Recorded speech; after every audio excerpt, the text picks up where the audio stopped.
I changed out all my shocks.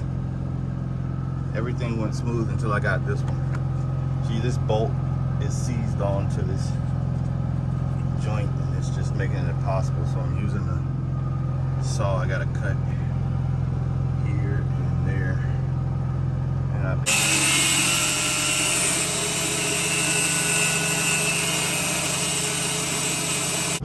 I'm using a wet blanket right here to catch the sparks and keep it from hitting my tire and everything else that's right there.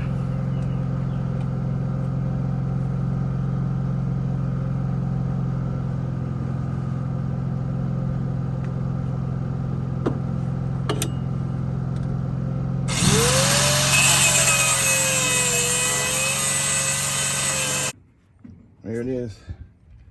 So we drilled a new one back on there. Brand new. Brand new. We're good to go. This job is done. Replacing shocks on the semi is one of the easiest jobs you're gonna do, except for when you run into a seized bolt.